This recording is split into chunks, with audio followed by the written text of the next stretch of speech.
பலன் நோக்கின்றினா எந்த ஒரு வெற்றியை பற்றிய ஆணவம் இருக்கக்கூடாது, சந்தோஷம் இருக்கக்கூடாது, நமக்கு மமதை இருக்கக்கூடாது, வெற்றியை பற்றி எண்ணமே இருக்கக்கூடாது, அப்போ தோல்வியை பற்றிய பயமும் இருக்கக்கூடாது.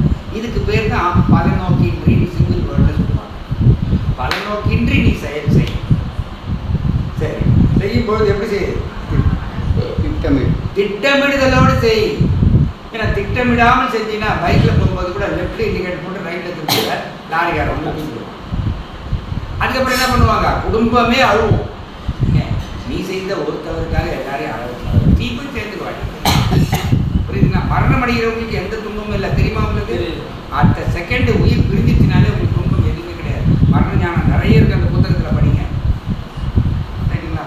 ஐயா, நீங்கள் இது வரைக்கும் எத்தனை லட்சங்கள் செலவு வச்சுருக்கீங்க அவங்க உடலுக்காக மனதுக்காக, அத்தனையும் உங்கள் உடலுக்காக மனதுக்காக தான் செஞ்சுருக்கீங்க.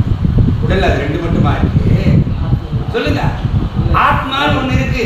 அந்த ஆத்மாவை அறிவதற்கு இன்னைக்கு தான் நீங்க முதல் உட்கார்ந்துருக்கீங்க. அப்ப காலத்தை செலவு பண்ணியே துணிந்திருக்கீங்க.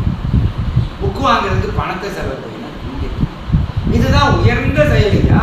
ஆனா இதுக்கு இப்பதான் செஞ்சிருக்கீங்க. அப்படின்னா இவ்வளவு காலம் நாம் வாழாத நாட்கள் பலனற்ற வேலை. அதுதான் பலன் நோக்கின்றி செயல்படுதல், திட்டமிடுதலோடு செயல்படுதல், முழு முயற்சி இருக்கணும், அறகுற முயற்சி இருக்கக்கூடாது, முழு கவனம் இருக்கணும். கவனம் வேற எங்கேயும் நினைச்சிட்டு செயல் செய்யக்கூடாது. இந்த மாதிரி செயல் செஞ்சுக்கிட்டே விளைவுகளை இறைவனுக்கு அர்ப்பணித்தது.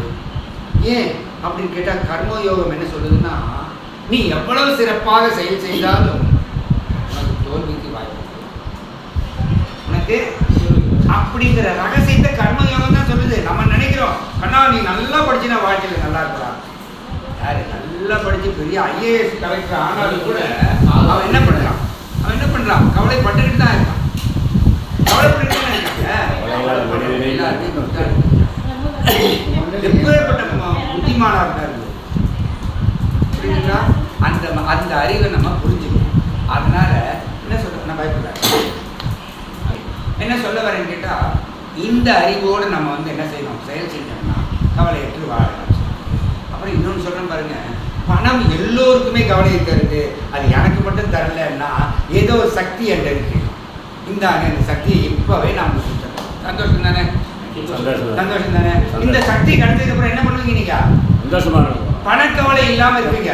பணக்கவலை இல்லாமல் இருப்பதுக்கு தான் நான் வழி சொல்றேன். நீங்க எல்லாம் பணக்கவலையோட இருக்கிறீங்க, பணம் பத்தலைன்ற கவலையோட இருக்கிறீங்க. எல்லாருமே பணம் பத்தலைங்கிற கவலை தான் இருக்குங்க. எனக்கு மட்டும் அந்த கவலை இல்லை.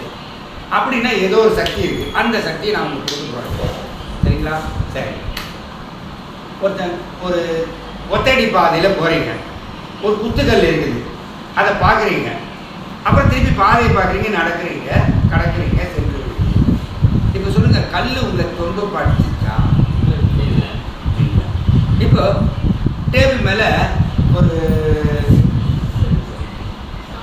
500 ரூபாய் பண்டில், ஒரு பண்டில்னா 100, அது மாதிரி ஒரு 10 பண்டில் இருக்குன்னு வச்சுக்கோங்க.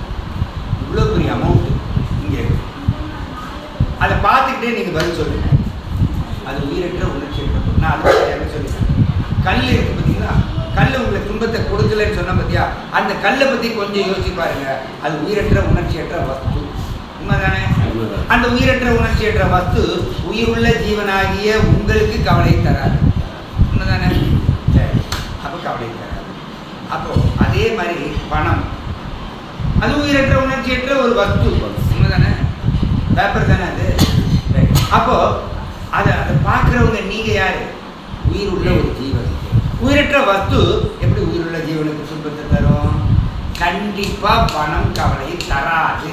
இதை புரிஞ்சு ஆழமா அழுத்தமா நாம. ஆனா தர்றது மாதிரி தெரியுது, அதுதான் தோற்றம். அந்த தோற்றத்துக்கு என்ன காரணம் அப்படின்னு கேட்டா நம்ம உள்ள அறியாமை. அந்த அறியாமைக்கு 700 கோடி உலக மக்கள் இருக்காங்களே, அத்தனை பேருக்கும் பணம் கவலையை தருதுங்க. சொல்லுங்க, உலகில் உள்ள 700 கோடி மக்களுக்கும் பணம் கவலையை தருகிறது. அப்படின்னா அவங்க எல்லோரிடமே ஒரு அறியாமை இருக்கு. அது எப்படி 700 கோடி உலக மக்களிடையே அறியாம இருக்க முடியும் அப்படின்னு கேட்டா இருக்கே. அதனாலதான் கவலைப்படுறாங்க. ஏன் என்கிட்ட அந்த அறியாமை இல்லை? அது எப்படி இல்லை? அது என்ன அறியாமை? அப்ப இந்த அறியாமைன்னு என்னன்னு தெரியணும்ல. அறியாமைங்கிறது வேற ஒன்றும் இல்லைங்க, இன்கம்ப்ளீட் நாலேஜ், அரைமுறை அறிவு. அல்லது தவறான அறிவு. இதுதான் அறியாமை. அப்போ பணத்தை பற்றிய அறிவு இன்மை என்ன இருக்கிறது நம்மகிட்ட அப்படின்னா, பணத்தை பற்றிய ஒரு அறிவின்மை தான் எல்லாத்தையும் இருக்கு. பணத்தை பற்றிய ஒரு குறிப்பிட்ட ஞானம் அவங்கள்ட்ட இல்லை. அதனால பணம் கவலை தருது. எனக்கு மட்டும் அந்த ஞானம் இருக்கிறது, எனவே எனக்கு அந்த ஞானத்தை தெரிஞ்சுக்கணுமா இல்லையா? ஒன்றுமே இல்லை. ஒருத்தன் உங்களையே எடுத்துக்கங்களேன், 100 கிலோ தூக்க முடியும்னு வச்சுக்கோங்க. ஒரு மூட்டை அரிசியை தூக்க முடியும், 100 கிலோ அரிசி மூட்டையை தூக்க முடியும். 2 மூட்டை தூக்கி தலைமையில் வச்சாங்கன்னா கீழே வந்து. இந்த அறிவு தாங்க உலக மக்களுக்கு. ஆச்சரியமா இல்லை? இது சிம்பிள் விஷயம். 100 கிலோ தான் தூக்க முடியும் ஒருத்தராலன்னு சொன்னா, அப்ப 200 கிலோ தூக்கி வச்சா விழுந்துருவாங்க. எல்லாருமே தெரியும். ஆனா பண விஷயத்துல என்னன்னு பாருங்க, நல்லா யோசனை பண்ணி பாருங்க. 30,000 சம்பாதிக்கிறவன் என்ன பண்றான்? 60,000 செலவு செய்பவன் போல வாழ விரும்புகிறான். மனசுதான் ஆசைப்படுறது. அப்ப 30 கோடி சம்பாதிப்பவன் கூட 60 கோடி செலவு செய்பவன் போல வாழ விரும்புகிறான். இப்போ ஒரு மூட்டையை தூக்க முடிஞ்சவன் 2 மூட்டைக்கு கல்லில் வச்சானா, இந்த அறிவு பண விஷயத்துல அவனுக்கு இல்லை தானே? சரி, ஓகே.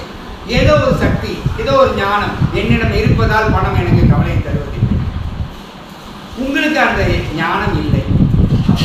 இப்போ ஏதோ அந்த ஞானம் வந்துட்டா கவலைப்படுது. அந்த ஞானம் தான் நீங்கள் வாங்க, ஒரு ஆவரேஜாக உங்களுக்கு ஒரு 15,000 சம்பளம்னு வச்சுக்கோங்க. உதாரணம், நீங்கள் 7,500 ரூபா 50% சேவிங்ஸ், மீதி 7,000 எடுத்துகிட்டு வீட்டுக்கு வாங்க. 7,000 எப்படி வாழலான்னு முதல்ல ஒரு திட்டமிடுங்க. திட்டமிடலாம் ஒரே நாளில் காலியாக, அரசம்பளம் ஒரே நாளில் காலியானா 2வது நாளும் மீதி அரசம்பளம் காலியாக இருக்கும். அப்புறமா 28 நாளும் கடன் வாங்கணும். அதனால என்ன பண்ணுங்க, ஒரு திட்டமிடுங்க. அந்த அரை சம்பளத்தில் எப்படி நான் ஒரு மாதத்தை கழிப்பது அப்படின்னு திட்டமிட்டபடி நீ வாழ்ந்தீங்கன்னா, முழு முயற்சியோடு முழு கவனத்தோடு வாழ்ந்தீங்கன்னா, பணத்தை சரியாக பயன்படுத்தி நீ வாழ்ந்தீங்கன்னா பணம் உனக்கு கவலையை தர. ஏன் அப்படின்னா, ஒரு 10 வருஷம் வாழ்ந்துட்டேன்னு வச்சுக்க, 5 வருஷம் சேமிப்பு ஒன்று இருக்கு. ஒரு 20 வருஷம் வாழ்ந்துட்டு வச்சுக்கோ, 10 வருஷம் சேமிப்பு இருக்கு. 80 வருஷம் வாழ்ந்துட்டீங்கன்னா 40 வருஷம் சேமிப்பு இருக்கு. என்ன சொல்ல வரேன்னு கேட்டா, இப்படி இந்த அரசம்பளத்தில் முழு சம்பளத்திலேயே வாழ முடியல, எப்படி அரசம்பளத்தை வாதி இப்படி கேட்கக்கூடாது. ஆனால் நீ எப்படி கேட்கணும்னா, 2000 எப்படி குடும்பம் நடத்துறான்னு காமிக்கிறேன் வா, பிளாட்ஃபார்மில் தங்கியிருக்கிறாங்க. 10,000 எப்படி வாழ்றாங்க வா காட்டுறேன். இதெல்லாம் பார்த்துக்கோ. 5,000 வாழ முடியும், 3,000 வாழ முடியும். நான் சொல்றது மனிதர்களை தான் சொல்றேன். அப்போ நம்மளாலேயே வாழ முடியும். அப்போ என்ன பண்ணணும்னா, திட்டமிடுதலோடு இருக்கணும். அப்புறம் தேவைகளை குறைத்து கொண்டு வாழ வேண்டும். பணம் கவனிக்க. அப்போ அரை சம்பளத்தை சேமித்து வைத்து விட்டு, கமனாலவில் அரை சம்பளத்தை சேமித்து வைத்து விட்டு, அரை சம்பளத்தை சேமித்து மீதமுள்ள அரை சம்பளத்தில் திட்டமிடுதலோடு தேவைகளை குறைத்துக் கொண்டு வாழ்பவன், முழு முயற்சியோடு முழு கவனத்தோடு வாழ்பவனுக்கு பணம் கவலையை தரவே தராது. என்ன இருக்கு அவங்க சேமிப்பு. அதான் பெரியவங்க சொன்னாங்க, சேர்த்து வச்சா நல்லா இருக்கலாங்க. ஷார்ட்டா சொல்லிட்டாங்க. நம்ம எங்க சேர்த்து வைக்கிறோம்? கடனை தான். இந்த காலத்துல கடனே ஒரு பிசினஸ் ரீதியாக திங்க் பண்ணும்போது அது ஒரு முன்னேற்ற வழியா இருக்குது. அதனால அது வேற. நாம் என்ன செய்யணும்னு கேட்டா, தேவைகளை குறைத்து கொண்டு வாழ கற்றுக்கொள்ள